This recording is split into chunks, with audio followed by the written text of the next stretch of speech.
Hi, I'm Christy and welcome back to my channel. In today's video, I'm here with a historical romance reader tag. Alright, so April from Happily Ever April actually tagged me in this video back in beginning of June, and so I've been meaning to do it ever since because it is now the beginning of August, and I have been wanting to do this tag so badly. This was actually a tag video that Jess from Peace Love Books originally created, I think about 3 years ago. I know it was right before I started my YouTube channel, and so I never have done this video, and so when April kind of brought it back around and did it again, I was so excited because I was like, yes, this is my moment. I cannot wait to talk about historical romances, show a ton of stepbacks that are my favorites of all time, just all the historical romance things. All right, like I said, Jess from Peace Love Books created this tag video like 3 years ago. I'm gonna put all of the questions in the description of this video, so if you wanna do the video / answer your questions as well, like in the comments, any of the things, definitely do that. There are 13 questions. I'm so excited to get into this. Historical romances are my favorite subgenre of romance of all time. I love them so much. I think you know that if you follow me already, because I do talk about them often. I keep up with the new releases. I read backlist ones, all of my favorite authors. I have a lot of like historical romance author guides on my channel as well, which I have like a whole playlist of all the historical romance things I've featured on my channel. So I'm very excited for this tag video. I've been reading historical romances regularly since the beginning of 2020. It was actually during the first like historical romance readathon that Jess from Peace Love Books, Lacey from Lacey Book Lovers, and Lisa from Remarkably Lisa, they used to do rounds of it all the time, and so I participated in all of them. That's actually why I started my book Instagram. My bookstagram at the time was kind of to participate in that, because before I had been watching their videos for years and kind of read on my own, but I wanted a place to kind of put all the things and be actively participating in their very first like historical romance readathon. So that's when I hardcore got into historical romances. I think I might have read them maybe in my past, like when I was a preteen, kind of teenage years when I was picking up books and reading them that I don't even remember. So there is that, but I say like regularly I've been reading it since 2020. Historical romances, I have read close to 600 because I have a whole like historical romance kind of tag or list on my Goodreads. So I know how many I've read, and it is close to 600. It's like 590, I want to say at this point. So yeah, lots of historical romances. I love them. I devour and eat them up. So yeah, I just love them so much. So let's get into this video because I'm feeling very chatty today. I want to show like all of my favorite stepbacks, kind of all of those things. All right, so we're going to get into the questions. Like I said, Jess from Peace Love Books created this tag. I adore Jess so much. She's one of my best like book friends. We've gone on so many book signing trips, have stayed together, have done all of the things. I also am a part of her Historical Hellions book club where we read historical romances published before the year 2000 every single month. So along with her, myself, and Samantha from Books with Samantha, we do that very fun historical romance book club. So definitely join us. I'll link like the Instagram with all of our book picks and all of that for every month in the description of the video as well. So yeah, let's get into it. All right, so question number one is, what was the first historical romance that you ever read? So like I mentioned at the beginning, I think I read some a long time ago that I don't recall or remember. So we're just gonna go by the ones that I do remember. So the first ones I read, I actually read them for the historical romance readathon. So I binged them all within like a weekend. So first I read the Maya Banks McCabe trilogy. The first book is like In Bed with a Highlander, which I'll put up here. I read all of her historical romances. They kind of all take place in the Scottish Highlands. I absolutely love them. I had such a fun time with that trilogy. At the same time, that same weekend, I also read the Wallflower series by Lisa Kleypas, which of course is one of my all-time favorite historical romance authors. I'm actually currently rereading that series for the umpteenth time because I'm part of a read-along for the Wallflower series that's going through the end of the year. So yeah, that is another one. Those were like my first historical romances that I read at the beginning of 2020. All right, question number two is, what was the last historical romance you read? So I actually have a couple here. So first of all, like I said, I've been doing the Wallflowers read-along that I'm a co-host for. So I did recently read Again the Magic by Lisa Kleypas, the first one in that series. I love it so much. It is second chance, class difference. It is so good. One of my favorite historical romances of all time. So good. And then another one, I actually reread another Lisa Kleypas. So for the Historical Hellions book club that I am a co-host for, we did Where Dreams Begin by Lisa Kleypas, which is one of her standalones. It is again one of my favorites of all time. I love it so much. This was a reread for me, and so this one is again another class difference. Lisa Kleypas does Self-Made Men so well. This one we have the heroine, she is widowed and a single mom, and she ends up moving in with the hero to kind of teach him the ways about society. He falls for her first. It is just so good. I love both of those so much. Those were my recent rereads. And then some newer releases that I recently read. So first up is Forever Her Scott by Scarlett Scott. I absolutely love this cover. I really enjoy Scarlett Scott's romances. She's an indie historical romance author. So I think majority of hers, if not all, are on Kindle Unlimited. She also has some audios on Hoopla. Highly recommend her books as well. This one is on the shorter side. It's part of one of her series that she does like shorter books. So maybe like 200, 250-ish pages or less. So yeah, I had a fun time with this one, and I just really love the cover as well. And then another recent release that I read was The Mistress Experience by Scarlett Peckham. I loved this book so much. Basically in this one, the heroine is an infamous harlot of London, and so to help out her friends, who are kind of what the series has been following, this group of women who are friends, she ends up auctioning off, I think like a month with her to raise money for the cause of women's rights that her and her friends are kind of supporting and trying to get going. And so she ends up auctioning off a month with her, and so the hero ends up kind of bidding and winning, and so she ends up going to stay with him. He lives kind of like out in the isolated countryside, and so basically he tells her he needs to take a wife soon. He wants to get a wife, and so he wants to know how to please a woman because he knows he's lacking in that department, and so he wants to learn how to please a woman, how to last longer, kind of all of those things. So I love the juxtaposition of him really wanting to learn and kind of being naive, while she is the one who is very like bold and brash and just like calls it how it is, tells him what she wants, and he's kind of taken aback at first but also like really into it. I just love their connection together and kind of that like isolated time together at his countryside for the month. So good. Highly recommend. It's a newer release. Like I said, definitely recommend checking it out. All right, question number 3 is, who is an underrated historical romance author that you wish more people read? So a couple of the authors I actually just talked about. So Scarlett Scott, like I said, she is an indie historical romance author. All of her books, or most of them, are on Kindle Unlimited. So if you have that service, definitely check it out. She writes so many books so fast. I think she has like a book a month. So there are some series of hers that don't super work for me, but for the most part, I really enjoy her books. I highly recommend starting with Nobody's Duke, which is the first in one of her series. Love it so much. It's so good. Another author that I don't see too many people picking up her historicals is Adriana Herrera. So An Island Princess Starts a Scandal is a sapphic historical romance, and I loved this one so much. It takes place in Paris. It is just so good. I'm obsessed with pink cover. That's what I always think about when I think of Adriana Herrera's books now, is this gorgeous pink cover. Really enjoyed this one as well. And another author that I feel like is a little bit underrated is Scarlett Peckham, which I know I just talked about one of her books that is published through Avon, so you can see that at bookstores and things like that. But one of her other series that I feel like is underrated is The Secrets of Charlotte Street. I believe that's what it's called. They are a little bit more darker and gritty. They deal with like a BDSM kind of kink club, which is a lot of fun and super like scandalous, erotica, very much all of those vibes, which I had such a good time with those. Those are indie published, and I highly recommend. I think Scarlett Peckham is just a really great historical romance author that I don't see a lot of people like talking about or picking up her books, so definitely recommend her as well. And then 2 other ones are Alice Coldbreath. I have really enjoyed hers as well. She kind of does, I know some of hers are medieval. I think the ones that I picked up were like more Victorian times. I really enjoy hers as well. And like all of her audiobooks are available on Hoopla, at least on my Hoopla. So I highly recommend those as well, because I don't see too many people talking about her. And then Anna Bennett is another one that I just have a fun time with hers, especially her newer series. They all kind of take place outside of London at this very like cute seaside kind of harbor town. So I really enjoy that because it's outside of society, outside of ballrooms, kind of like the everyday, every man, every woman type of situation. So I really enjoy hers as well. So those are like the 4 or 5 underrated authors that I enjoy. So question number 4 is, who is a historical romance author that you haven't read yet but need to? So I was trying to rack my brain for this question and could only think of 2 that I do want to read that are on my TBR. So one of them is Judith McNaught. I know she's like a OG classic, like old school historical romance author. I have yet to read one of hers. A Kingdom of Dreams has been on my TBR for literally years now, so I plan to get to it soon. I kind of want to do like a medieval kind of like video that I've been waiting to read that one for. So Judith McNaught. And then another one is Sabrina Jeffries, which she has so many historical romances, and I'm actually going to be reading her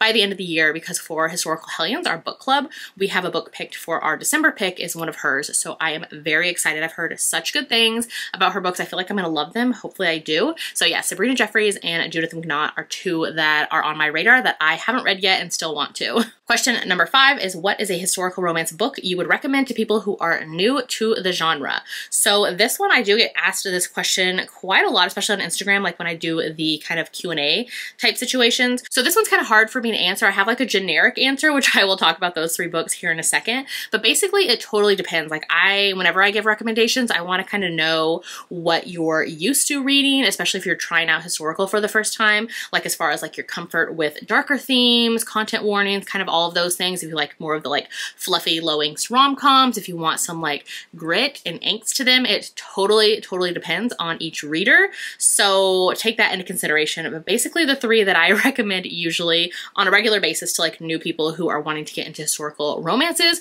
without knowing like all of those specifics about them is The Duchess Steele by Tessa Dare. I love this one so much. Stand by it for all time. One of my favorite books. I love it. Have reread it. It is so good. Tessa Dare just does a really good job of blending like charm and quirk and a little bit of comedy, not a ton because I'm like not a super rom-com fan of myself, but just like enough humor and delight and like happiness into her historical romances while keeping them very fun and kind of stuck in historical romance times. So The Duchess Steele, this one is a little bit of a Beauty and the Beast retelling, and it is so good. The hero is actually blind, and I love this one to pieces. The Rogue of Fifth Avenue by Joanna Shupe is another one that I adore. Joanna Shupe's historicals, or most of hers, are set in kind of New York, Gilded Age era, which I really enjoy. I feel like they're very easy to get into, and they're not going to be like overwhelming with historical romance kind of terms and kind of all of those things. So I feel like it's a really good and easy one to get into. I love all of her books. I've read all of her historical romances and highly recommend. So that's one that I love as well. And another one is A Reckless Match by Kate Bateman. I adore Kate Bateman's historicals, and this series is one of my favorites. So this is another first in the series. And basically, I think this one takes place in Wales, where basically their families have been feuding for generations, for centuries, and they have this like land, or the border of their lands kind of connect, and so they have to always get along. The king, like way back when, kind of made this kind of deal with their families, which basically was like, you guys have to get along for the sake of like your land sharing a border. So like every so often the families have to go and meet at their borders and kind of like do like a peace trust kind of situation. And so it is the 2 like warring families that the couple is, and I just had such a fun time with this one. It is steamy, it is fun, I love all the side characters, the setting, just so good. I was obsessed with this one. And then another one that I kind of recommend sometimes as well, if I know the reader, or if I know they have read like darker romances in general, I usually do The Highwayman by Kerrigan Byrne. This one is such a darker series that I love so much. The whole series, you definitely need to read them in order because they kind of build upon each other, and there are like secrets revealed later on. It is just so good. Love this one if you want like an epic kind of like soulmates situation. This book, this whole series is so good. All right, question number 6 is, what is your favorite historical romance of all time? This is so hard to talk about because I feel like I've already said a ton that I love as well. So some other ones are Devil in Winter by Lisa Kleypas, one of my all-time favorites. Sebastian St. Vincent and Evie are 2 of my all-time favorite characters. I love them so much. Lord of Scoundrels by Loretta Chase. This one is just everything and more. We're actually going to be reading this one soon for the Historical Hellions book club. I think it is our September pick, I want to say. So definitely join us if you haven't read it. It is iconic. It is so good. It's a reread for me. I love it so much. Definitely like true enemies to lovers setup. I feel like everybody who reads historical romance needs to read this book. So definitely do so and join us for that live show. Another all-time favorite is Between the Devil and Desire by Lorraine Heath. Lorraine Heath is my historical romance queen, or one of them, I should say. I love this book to pieces. This whole series, kind of like the spin on Oliver Twist. There are class difference romances. This one in particular, I just love it so much. I reread this series recently and just stand by them forever. I love Lorraine Heath's historicals. 2 other all-time favorites are Yours Until Dawn by Teresa Medeiros. I recommend not looking up too much about this one. Just know it's kind of like Beauty and the Beast vibes. So good, so romantic, so like just soul-crushing, angsty. I loved this one. And then another one is Lions and Lace by Megan McKinney. This one is definitely more like older historical romance vibes, as far as like an alpha hero who kind of says mean and rude things to the heroine and tries to push her away, but you see his POV and you know what he's really thinking about her, so you definitely have to kind of weed that out for yourself, which I loved him. I love an alpha hero who's kind of like brash and possessive and kind of all of those things. So that one as well, and that is a Gilded Age historical romance, so it's set in New York. So those are kind of like 5 of my all-time favorites. I'm sure there are more, but those ones, absolutely love them so much. All right, and then question number 7 is, do you prefer new or older historical romances? So I love both, but I do think I prefer older historical romances. I just love like the angst, kind of they have really high adventure and they are willing to take risks, I feel like more, or they were able to take more risks with their writing, kind of getting more into the dark and gritty. side of things, and they're not very like light and fluffy and low angst, because I really appreciate an angsty romance. And so I like older historical romances more. I feel like they could just do more during those times. Very like high adventures, high stakes, all of those things. So I love older historical romances. I do like newer ones. I still read them, I should say. Not all of them are favorites though, so there is that. I will read either though, honestly. Number 8 is, what are your favorite tropes in historical romances? So I definitely love a class difference romance. I love that setup of how we have that. I love a wallflower and rake setup so much. I also love like an arranged marriage, a marriage of convenience situation, second chance romances. They are some of my favorites in historical romances. Actually, I didn't think I was a fan of second chance romances until I read historical romances, and I was like, oh, authors can actually do this trope right. They do it so well. So yeah, second chances. And then also, ooh, childhood friends to lovers turn enemies to lovers. That is one of my favorite tropes of all time, and I feel like a lot of historical romances have that. Love those so, so much. So yeah, those are my favorites of like historical romance tropes that I can think of. Question number 9 is, what are your favorite historical romance settings? So I love like adventure ones. So I love them if they're set at sea. I love like a kind of carriage road trip situation. The carriage times always equal a fun time. I really love like countryside, basically anything set outside of the ballroom, outside of like society life, that kind of like isolated time that they have it together. I really appreciate those. And then like the Scottish Highlands, I really love that setting as well. Question number 10 is, what is the oldest historical romance that you own? So I honestly feel like the ones in the 70s, possibly. So I found this one, This Other Eden by Marilyn Harris. Here is this. I love this gorgeous cover because burgundy is my favorite color. So I love that the heroine is wearing a burgundy dress. The back, the up close moment is stunning.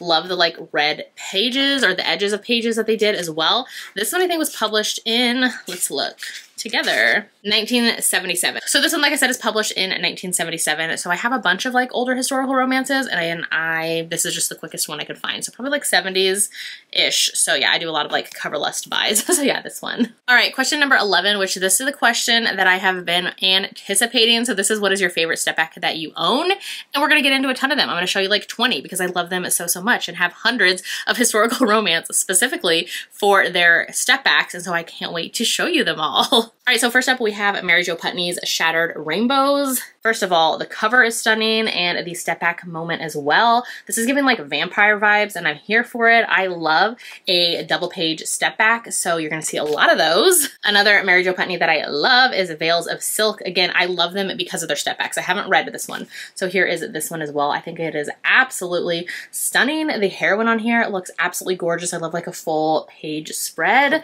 So beautiful. I have a couple from Elizabeth Hoyt as well. I have all of her Maiden Lane series, and these are just two that I grabbed that are some of my favorites. So we have the Duke of Midnight. This is a full green, which I love. Like I said, I love a double page spread, and Elizabeth Hoyt has so many for her Maiden Lane series. I have read all of these, love them so, so much. I have a whole Elizabeth Hoyt guide on my channel, so definitely go check that out because I've read all of her historicals. Highly recommend. Thief of Shadows is another one in the Maiden Lane series. This whole moment, like in the theater, so good. It's giving me like Phantom of the Opera vibes, which I'm here for, one of my favorites of all time. Kathy Maxwell, I have a ton of hers, and this is The Adventures of a Scottish Heiress. I have read this one. Love the green with like the tartan here, and then kind of like the cutout of the scene. And then again, we have a beautiful double page spread. It's kind of giving like Cinderella vibes with the carriage and the couple. So, so good. I do enjoy her historical romances as well. We have a Lisa Kleypas. So this is Suddenly You. Again, a double page spread with flowers. It's going to get me every single time. Speaking of double page and flowers, Lorraine Heath's A Rogue in Texas. Love this series so much, and this is just absolutely stunning. Love it so much. The gorgeous yellow roses, just so beautiful. We have Where Magic Dwells by Rexanne Becknell. I have a ton of hers because she has really gorgeous like medieval step backs. So I love the green first of all, and then the interior moment as well. Like I said, the giant floral and like a couple on a double page step back is always going to get my attention. I want to read this one because I feel like it is Celtic, and I want to say the heroine has magic or something. It sounds really, really good. Another Rexanne Becknell is Heart of the Storm. I absolutely love this one. Any set at sea, I am a sucker for, and this scene is just stunning. Ooh, one of my favorites, Lilacs on Lace by Linda Ladd. Have not read this one, but this one I had to track down because it's so beautiful. First of all, the metallic, and then absolutely gorgeous. Takes place in Scotland. I want to read this one just for the step back because look at this beautiful, beautiful scene obsessed. Like I want to live in that scene. All right, another Lorraine Heath is Never Love a Cowboy. Like I said, this is one of my favorite series, and these step backs for these are stunning. Love the giant floral, the couple there, the horses in the background. Just has everything I love and more. So good. Speaking of horses, another Kathy Maxwell. So this is The Wedding Wager. This one I really loved and had a good time with this one. So here is this one. Again, a couple. We have floral. We have horses. Very similar to the Lorraine Heath we saw. A little bit different though. So yeah, Kathy Maxwell. All right, and I was not joking when I said I have a ton of step backs to share. This is like my moment to shine. I love them so much. So this is Catherine Anderson's Annie's Song. Hated this book. Love the step back. So stinking pretty and beautiful. I love all the floral, the whole scene. So good. We have some Marsha Canham. I collect hers as well. This is In the Shadow of Midnight. This one is stunning. And then, like a wet kind of water scene is always gonna grab my attention. Like, look at that grasp. So good. The storm in the background, stunning. We have another Mary Jo Putney. So this is Angel Rogue. This one is so pretty. I feel like this one is iconic as well. The moment kind of like on this well with the floral, so good. All right, we have more, so bear with me. Like I said, I love step backs. All right, Iris Johansson has a ton of really pretty ones. So this is Storm Winds. This one, first of all, the metallic and kind of that holographic like vibe on the cover. It is so stunning, gorgeously pink. And then this moment, I'm a sucker for an up close step back of the couple's faces. This one, I don't know, he's giving me like vampire vibes with his cape. I am here for it. It is so pretty. Another Iris Johansson, this is Reap the Wind. This one I don't think is historical, but I'm still here for the step back and for this gorgeous scene of the couple with him, with her neck. It is just, everything and more. All right, another Rexanne Becknell. So this is a Dove at Midnight. Like I said, she has gorgeous covers as well as gorgeous medieval step backs that are double pages and just absolutely stunning. Something Wonderful by Judith McNaught. I had to track this one down because it is stunning. This is one of my favorite step backs of all time. It is just absolutely beautiful. I love the heroine in here. She's giving like very 60s doe-eyed vibe. I love the hero on her neck and then this gorgeous like veil around her. It is just stunning, stunning, stunning, stunning. An iconic Joanna Lindsay. So this is Heart of a Warrior. I feel like this red moment is just everything and more. Just absolutely gorgeous with the red silk sheaths. Almost to the end. So we have a Laura Kinsale. This is The Shadow and the Star. Again, I love a wet kind of rain moment. And this one is just, so good. So, so good. So beautiful. And then very last one, I just got this one recently. So this is Speak Only Love by Deanna James. This one I got because it is a wintry vibe. So first of all, the metallic snowflakes. And then look how pretty this scene is. Like the frosted kind of winter glass that we're looking in on the couple. Very much voyeurism. I'm here for it. It's so pretty. All right, so those were a bunch of step backs that I own and love. Like I said, I have hundreds. I have so many more that I love so much, but those are just the ones that I think of and that I grabbed super quickly. So yeah, those are those. And then let's get back into the questions. So question number 12 is, what are some historical romance releases that you're excited for? So honestly, there are not too many coming out recently, which makes me kind of sad for publishers not really pushing historical romances as much from their authors. There are like a couple on my list though. I think I have 5 to go through. So we have How to Fall for a Scoundrel by Kate Bateman. This one actually comes out on August 22nd, and this is the next one in her newest series, so I'm very excited to read this one. We have a novella that's coming out in October by Joanna Shoup, so this is The Scandal of the Rose. This one sounds so good. Like I said, I love Joanna Shoup, so I pick up every single thing that she writes, so excited for that one. And a novella, which I love. In December, this one is like highly anticipated for me, is A Tempest of Desire by Lorraine Heath. Like I said, Lorraine Heath is my historical romance queen, and this is a book that's going to be in one of her series that she's been following the same kind of families for generations. I'm very, very, very excited for this one. It better be everything I want and more. And then we go into 2025. So Adriana Herrera has another one in her series that she's doing recently. So this is the 3rd book, and it is A Tropical Rebel Gets the Duke. So I'm very excited for that one. I don't know anything about it. I don't even think there's a cover yet. There might be, and I'll put it up here if there is. But that's supposed to be coming out in February. And then we have another one from Joanna Shoup. So it's the first like full-length one that she's doing, and I think it's a new series or maybe a standalone, I'm not sure, but it's The Gilded Heiress, and this one is supposed to come out in March. And so this is with her publisher, and this one I think is Anastasia retelling possibly Gilded Age New York. I believe that's the one for that, and I'm very excited for that one as well. All right, and then question number 13 is, what creators do you follow for historical romance recommendations? So honestly, the creator of this tag, obviously Jess from Peace Love Books. We also have Samantha from Books with Samantha. Like I said, those two, I co-host with them for Historical Hellions Book Club, so definitely their historical historical romance content. I feel like there's not too many out there nowadays. Lacey from Lacey Book Lovers, of course. Lisa from Remarkably Lisa. April from Happily Ever April, who is the one who tagged me in this. I love her historical romance content as well, and she usually keeps up on the newer releases like I do, so we usually talk about like our arc thoughts and things like that on some newer releases. Ava from Ava's Romance Books. She definitely puts out historical romance content, which I love. Rachel from Rachel Reads and Sings. We have B from Mama Needs to Read Romance. And then Tiffany from Tiff Talks Pages. I love her historical romance content as well. Those are all my current co-hosts for the Wallflowers read along as well. I think that's everybody that I follow that's still putting out historical romance content, at least on YouTube. Honestly, I don't really just follow people just for historical romance content. I follow them because I love their videos in general, and like historical romance are a plus. But I do see a lot of like historical romance content and creators on Instagram, which is where I first started out and where I still am, and love Instagram so much. So definitely over there, there's quite a few of creators who are just on Instagram. They're not on YouTube. So I definitely have a lot that I follow over there as well. All right, so that's all I have for this video. Thanks again to April for tagging me in this video, and thanks of course to Jess for creating this tag as well so that we could all share our historical romance love. Historical romances, like I said, are my favorite subgenre of romance. I could talk about them for ages, and sometimes I do. So this was definitely a fun one to do. I loved sharing like step backs and covers and just like gushing over historical romances because they mean so much to me. I hope they continue on forever. But in the meantime, we have a ton of like backlist authors to read as well, which is definitely a good thing. Like I said, if you want even more historical romance content from me, I have an entire historical romance playlist, so definitely check that out. I will link it in the description of the video as well. I also have historical romance live shows that I do every month as well with the Historical Hellions Book Club, as well as like right now we're doing the Lisa Kleypas Wallflowers read along, so definitely join us for all of those things because like I said, you're always going to get historical romance content from me. So yeah, thanks so much for watching. Let's see, if you want to leave me an emoji in the comments instead today to let me know that you watched this video, maybe leave me the heart hands icon since like historical romances, I just heart and love them so much. So yeah, definitely do that. If you haven't done so yet, make sure to like and subscribe so you don't miss out on any of my future videos, and I'll see you in my next one.